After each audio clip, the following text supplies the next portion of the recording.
Ni mgogoro wa uendeshaji wa mradi wa maji uliopo kati ya wananchi wa kijiji cha Mkongotema kilichopo halmashauri ya Madaba mkoani Ruvuma na wakala wa maji na usafi wa mazingira vijijini RUWASA, ambapo wananchi wa kijiji hicho wameiomba serikali iwasaidia kurejesha mradi wao wa maji ili wauendeshe wao wenyewe. Wamesema kuwa RUWASA wameshindwa kuendesha mradi huo kwa ufanisi, huku wananchi wakikataa kufungiwa mita za maji. Hao wa RUWASA tuliwakabidhi mradi kwa masharti kama ifuatavyo. Mwaka 2019 wakati tunawakabidhi mradi ukiwa na hela milioni 12 za tulizochangisha kwa wananchi, hadi mimi pesa yangu kwa mwezi tulikuwa tunatoa shilingi 1000. Wakati tunawakabidhi mradi kwenye akaunti ya CRB, ambayo akaunti hii ilifunguliwa wakati tunachangishana fedha wananchi ili tutengeneze mradi, kulikuwa na milioni 22. Lakini wakati tunaukabidhi mradi kuna pesa toka tulizochangisha toka mwaka 2014 mradi unafunguliwa, anakuja kuuzindua Mheshimiwa Waziri Mkuu, kuna fedha ndani ya miaka 5 pamoja na kuwalipa wale watu ambao wanashughulika na ule mradi, tuliwakabidhi na milioni 12. Maskini wa Mungu, ndani ya miaka 7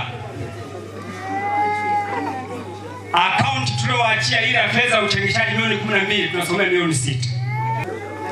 Hakuna ongezeko, na zile changizo nyingine zote wataalamu waliingia, walikula pesa kitaalamu. Mradi wetu huu wa maji unaitwa MAMCO ulikuwa unasimamiwa na wananchi wenyewe, na tumeyatunza ndani ya miaka 3. Tulishangaa wanaingia watu wanaoitwa RUWASA. Ningeweza kusema mfumo ule ni wa DAWASA Dar es Salaam, si maji ya vijijini. Haya ni maji ya vijijini, na tumekuja kushitukizwa sasa. RUWASA hao mradi huu walipokamata kwa miaka 3, sisi wenyewe tulikuwa tunakaguana, wao hawajakaguliwa mpaka leo. Hatujui kwa muda mfupi walipotumia control number kulipia fedha zetu sisi zimekwenda wapi. Akitoa maelezo kuhusu mradi wa maji ambao umegharimu zaidi ya shilingi bilioni 1, meneja wa RUWASA wilaya Songea Mhandisi Mashaka Sinkara amesema wananchi wa kijiji cha Mkongotema wamekataa kuunganishwa maji, hali inayosababisha ofisi kufungwa na mkusanyo wa fedha kusimama, jambo ambalo ni kinyume cha taratibu za kisheria. Amesema kutokana na hali hiyo, utoaji wa huduma za maji. Changamoto kubwa iliyojitokeza ni kwa watumia maji wananchi wa kata Mkongotema, vijiji vya Mapingo na Mkongotema kukataa kuunganishwa. Hali hii imesababishwa kufungwa kwa ofisi ya utoaji wa huduma ya maji ngazi ya jamii, kusimama kwa makusanyo ya maji kisheria, na hivyo kushuka kwa utoaji wa huduma ya maji kwa wananchi. Makusanyo kabla ya kugoma yalikuwa wastani wa milioni 1.5 hadi milioni 1.7 kwa mwezi. Makusanyo ya maji yameshuka. Kwa mfano, mwezi Mei yalikuwa 399 tu, na mwezi Juni yalikuwa 12,000.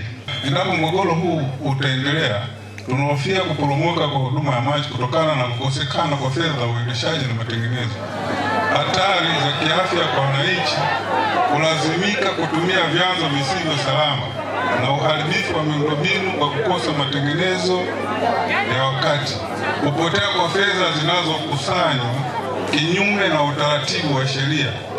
Watakaoathirika zaidi ni wananchi wa Mkongotema. Baada ya kusikiliza changamoto hizo kutoka wananchi wa kijiji cha Mkongotema pamoja na RUWASA, mkuu wa wilaya Songea Mheshimiwa Wilman Kapenja Mandile amewataka wananchi wauendeshe mradi huo wa maji, huku serikali ikiendelea kutafuta njia sahihi ya kusimamia na kuendesha mradi huo kwa manufaa ya wananchi. Nitakuwa kiongozi wa ajabu nikaja hapa alafu nikaliacha jambo hili hivi. Kwa lazima tuchukue hatua tutakazochukua hapa.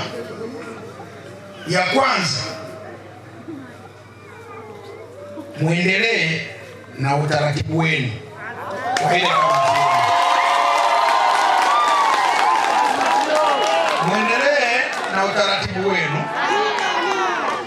Ndio, kwa sababu kama utaratibu ule wa mwanzo mnakosa maji na utaratibu huu mlionao mnapata maji, hayo mengine ya sheria tutatafuta namna nzuri ya kuisimamia na kuitekeleza hiyo sheria ili mradi uwe endelevu. Amen. Muendelee ile kamati mlioiunda ni na yule fundi wenu mlie naye na ule utaratibu wote mlionao wa kuchangishana ile 1000 muendelee naye. Sisi serikali tunafanya mambo kitaalamu.